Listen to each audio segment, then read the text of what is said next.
Keeping the Dead by Tess Gerritsen. Read by Laurel Lefkoe. He is coming for me. I feel it in my bones. I sniff it in the air, as recognizable as the scent of hot sand and savory spices and the sweat of 100 men toiling in the sun. These are the smells of Egypt's western desert, and they are still vivid to me, although that country is nearly half a globe away from the dark bedroom where I now lie. 15 years have passed since I walked that desert, but when I close my eyes, in an instant I am there again. I hear the thuds of pickaxes and the scrape of shovels, can picture the army of Egyptian diggers as they swarmed the excavation site. It seemed to me then as if I were an actress in a film about someone else's adventure, not mine. Certainly it was not an adventure that a quiet girl from Indio, California ever expected to live. When I open my eyes, Egypt vanishes and I am once again lying in my dark San Diego bedroom. Although it's a warm July night, I keep my bedroom window latched and insist that my daughter Tari keeps hers latched as well. But Tari does not always listen to me. I close my eyes, and as always the visions of Egypt come back.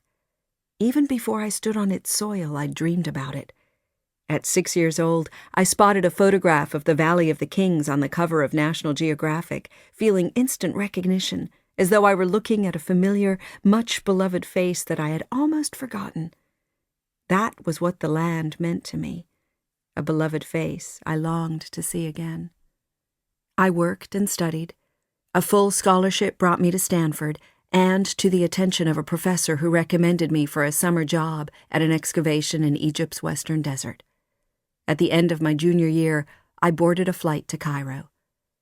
Even now I remember how my eyes ached from the sunlight glaring on white-hot sand.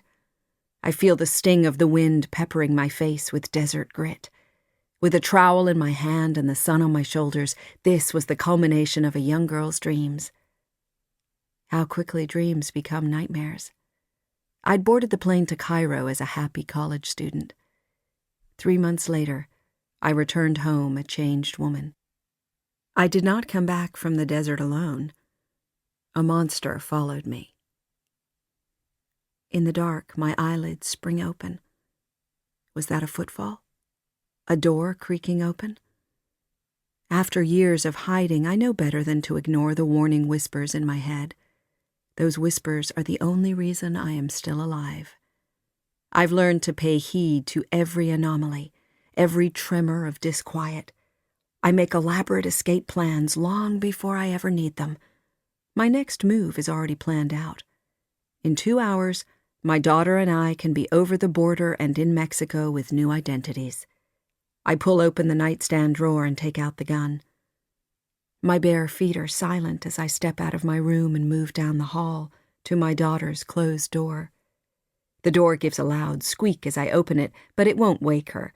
As with most teenagers, her sleep is akin to a coma.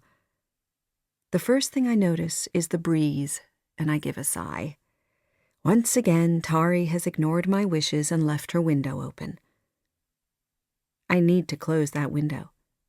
I step inside and pause beside the bed, watching her sleep. I remember the first time I laid eyes on her, red-faced and crying in the obstetrician's hands.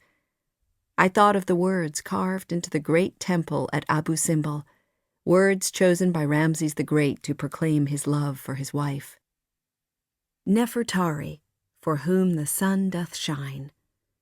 My daughter, Nefertari, is the one and only treasure that I brought back with me from Egypt. Tari is so much like me in every way. There is no obvious trace of her father in her face or her voice or, most important of all, her soul. She is my daughter, mine alone, untainted by the evil that fathered her.